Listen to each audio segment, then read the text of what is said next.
여러분, 자영업자들의 줄폐업이 된다는 그런 지표가 하나 또 나왔습니다.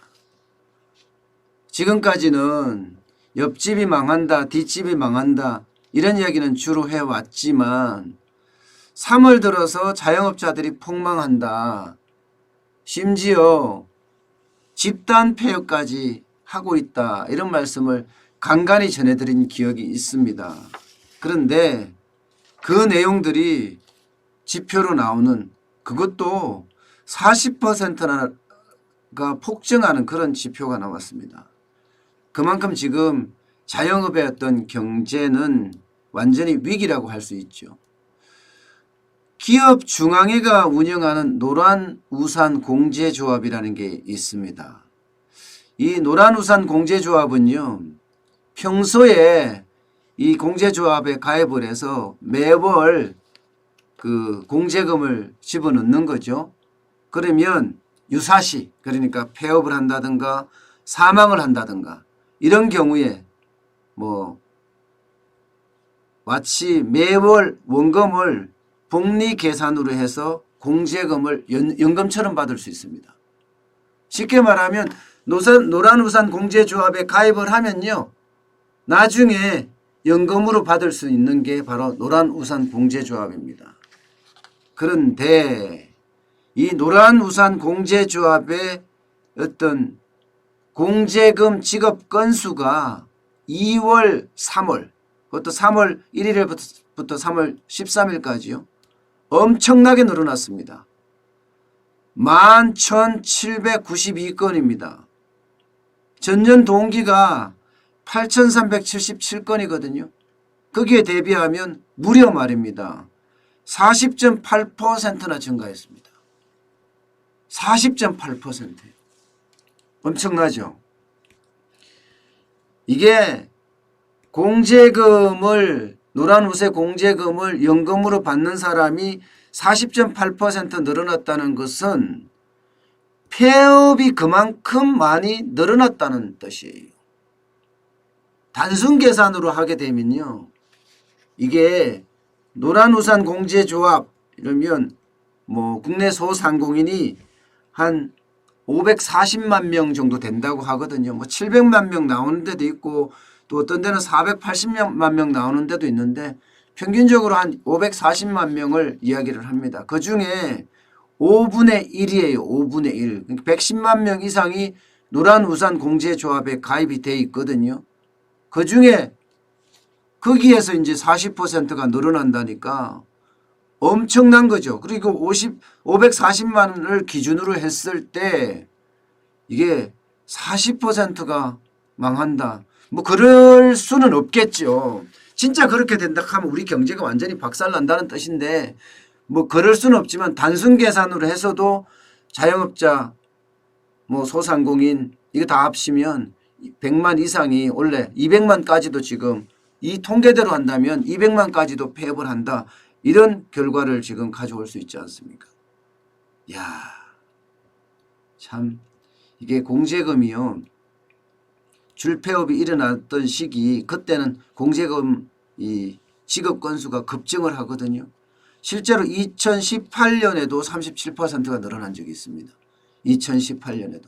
문재인 정부가 최저임금 인상 때문에 자영업자가 안 망했다고 이야기를 뭐 자주 언급하잖아요. 아니라는 걸 이런 데서 드러납니다. 2018년에 최저임금이 16.4% 올랐던 해예요. 그 해에 공제금 지급 건수가 37% 늘어났습니다. 작년엔 조금 주춤했어요. 18년에 워낙 많이 망했으니까 작년에 조금 주춤해서 6% 증가로, 이것도 증가입니다. 6% 증가로 조금 수그러들었지만 올해 들어서 이제 급증하는 거예요. 사실 1월까지만 하더라도 야, 이거 좀 뭔가 기회가 있지 않을까, 좀 좋아지지 않을까, 뭐 이런 전망들도 했어요. 왜냐고요? 이게 2.5% 감소했거든요. 공제금 지급 건수가. 그런데 1월 20일 날 확진자가 나오고 2월에는요 43%가 급증했고요. 3월에는 3월 1일부터 13일까지는 36%가 급증했습니다. 이 두 가지를 합쳐서 가중평균을 냈더니 40.8%가 급증하는 그런 결과를 가져왔습니다. 이 말은요. 이 말은 자영업자나 소상공인들이 그야말로 폐업을 기다리지 않는다는 뜻이에요. 폐업을 기다리지 않는다. 왜 폐업을 기다리지 않는다는 말은요. 다른 주인이 나타날 때까지 또 내가 권리금을 주고 들어갔으니까 권리금을 조금이라도 받을 때까지 기다렸다가 폐업을 하는 게 일반적이거든요. 그런데 이건 못 기다린다는 겁니다. 권리금 포기하고요. 예.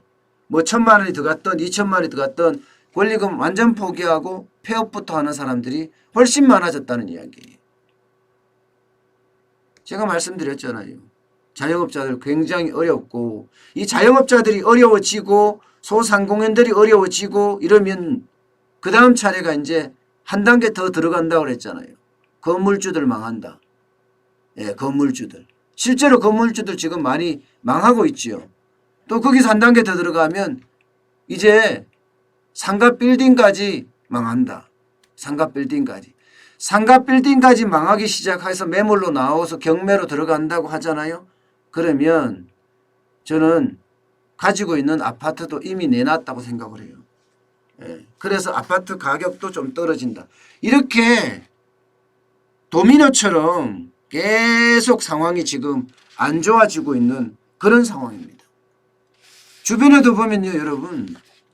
지금 권리금을 못 받고 나가는 사람이 그냥 굉장히 많습니다. 예, 제가 문정동 법조타운에 있는데요. 제가 가끔 일주일에 한 번 정도는 뭐 소주에 삼겹살을 먹잖아요. 저는 그렇게 먹으려고 노력하니까요. 그래야지 건강을 좀 챙길 수 있고 스트레스도 풀 수 있다고 생각하니까요. 근데 그 제가 자주 가던 삼겹살집이 문을 닫았습니다. 이게 누구한테 넘긴 것이 아니라 아예 원상복구를 했어요. 원상복구를 했다는 뜻은 누군가 와서 보지도 않는다는 뜻이잖아요. 그뿐만이 아닙니다. 또 제가 잘 가던 돈가스 집이 있었어요. 거기도 문을 닫았고 원상복구를 했어요. 그 정도로 지금 자영업자들 좋지 않다고 하고요. 실제로 상권에 나가보면 뭐 특히 대학 상권 있잖아요. 신촌이라든가 건대라든가 홍대라든가 이런 쪽도 만만치가 않습니다. 코로나19 사태 때문에 아니 코로나19 사태 전부터 임대문의가 여기저기 붙어 있을 정도였는데 지금은 그 임대문의가 더 많이 붙어 있다고 해요. 예. 가게를 이제 폐업하겠다고 부동산 시장에다가 내놨는데도 한 달이 넘도록 뭐 가게를 보러 오는 사람이 없다 이렇게 이야기할 정도니까요. 예. 그만큼 지금 자영업에 대해서는 모두가 벌썩거렸습니다. 그러니까 원상복구로 많이 가는 거예요. 실제 폐업 상담 굉장히 많이 늘어나고 있습니다. 폐업 그 업체 중에 고경수 동행 365 고경수 대표가 하는 이야기가 있습니다. 거기에 한 달 평균 폐업 상담이 한 100건 정도 들어왔는데 2월 이후에는요 250건으로 늘었다고 해요. 250건. 2.5배가 늘었잖아요. 2.5배가. 지금 자영업자는 이런 식이에요. 이게 서울만 그런 것도 아니에요. 뭐 서울에서 주점 운영하면 요즘 아시잖아요. 저녁에 많이 오면 2팀, 3팀. 주점이라는 게 사실 오후 3시부터 열어서 밤 뭐 새벽까지 일하는 게 주점인데 여기 오는 팀이 하루에 뭐 2팀, 3팀. 보통 많이 올 때는 5팀에서 10팀, 어떨 때는 30팀까지도 오는데 늦게까지 하면 지금 그게 없다고 하잖아요. 대구도 마찬가지입니다. 카페 같은 데 안 된다고 이야기를 합니다. 카페. 부산도 고깃집 같은 데 안 된다고 하고요. 심지어 부산에서 고깃집을 운영하는 사람들 중에는 이런 말을 해요.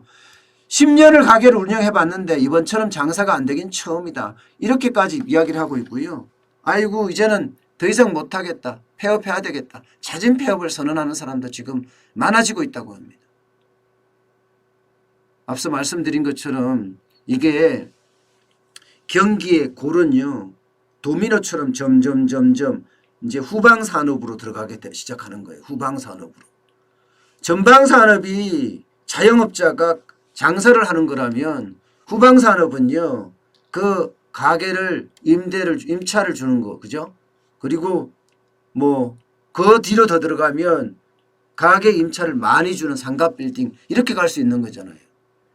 이게 골마서 터지면 그 터지는 그 속도가 장난이 아니게 됩니다. 자영업자가 이렇게 많이 줄폐업을 하잖아요. 그러면 상가 주인들 당연히 어려워집니다. 예. 상가라는 게 저도 상가를 해봤지만 10억 하는 상가 대출 한 8억 해줍니다. 8억. 2억만 있으면 10억 상가 사거든요. 그런데 이 10억 상가가 수익성이 많이 나야 돼요. 10억이나 투자했으니까. 적어도 5% 수익률은 내겠다 이렇게 생각하고 가거든요. 5% 수익률이면 월세가 500만 원이에요. 10억 상가가. 근데 10억 상가가 월세 500만 원이다. 그러면 평수가 큰 것 같죠. 안 큽니다. 이게 월세 500만 원 정도 되면 뭐 50평 100평 되리라고 생각하지만 실질적으로 운영하는 그 가게는요. 겨우 뭐 실평수로 20평? 10평, 17평, 18평도 많이 있습니다. 근데 17평, 18평에서 신은 할 수 있습니다. 신은. 음식의 신이나 장사의 신은 할 수 있지만 저희같이 평범한 사람은요. 도저히 그 20평을 가지고 500만 원 월세 내기 버겁습니다. 거기에 관리비, 전기료, 뭐 가스료 다 계산하면요. 적어도 100만 원에서 150만 원 더 추가됩니다. 그러면 650만 원 가량 된다는 이야기잖아요. 단순하게 계산을 해서요. 650만 원을 벌려고 하면요. 적어도 그거에 곱하기 한 4쯤은 해야 돼요. 옛날엔 3 하면 30% 이익이 나니까 될 수 있다고 생각했는데 요즘은 3 갖고 안 됩니다. 한 4쯤, 좀 치게는 5쯤 해야 됩니다. 5쯤. 5쯤 하면 650만 원이 오면 3천만 원이 넘어야 된다는 결론이에요. 그래야지 겨우 월세하고 관리비, 전기세, 가스료 이 정도 번다는 이야기입니다. 3천만 원이 매출이 넘어야지. 여러분 3천만 원 매출 넘는 게 얼마나 어려운지 아세요? 진짜 어렵습니다. 하루에 100만 원을 번다 그러면요. 20평 가게에 그냥 복닥 해야 돼. 그래야지 하루 100만 원을 벌 수가 있어요. 몸은요. 100만 원 되려고 하면 하루 10시간 중노동 해야 돼요. 중노동. 그래야지만이 100만 원을 벌 수가 있거든요. 그거 오래 못 갑니다.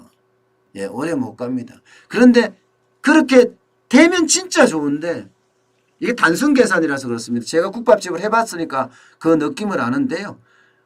뭐 실질적으로는 이거보다 조금 나을 수도 있고요. 왜냐하면 원가를 더 싸게 사오면 더 나을 수도 있는 거 아니겠어요? 식재를 더 싸게 사온다든가 아니면 뭐 재료들 중에 내가 싸게 사올 수 있는 아니면 내가 직접 뭐 재배를 할 수 있는 거나 내가 직접 조달할 수 있거나 이러면 더 싸게 되겠죠.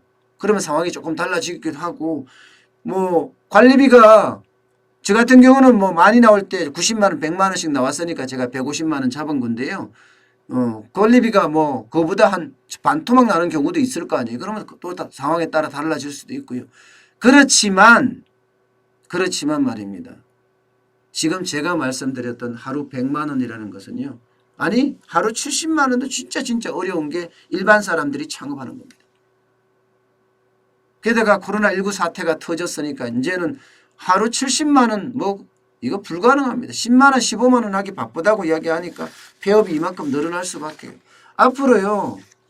4월달 이달이죠. 5월달 심지어는 6월 7월까지도 휴가까지도 그렇게 갈 가능성이 굉장히 큽니다. 그만큼 지금 시장 상황이 좋지 않다는 이야기입니다. 시장 상황. 진짜 시장 상황이 좋지 않다는 이야기.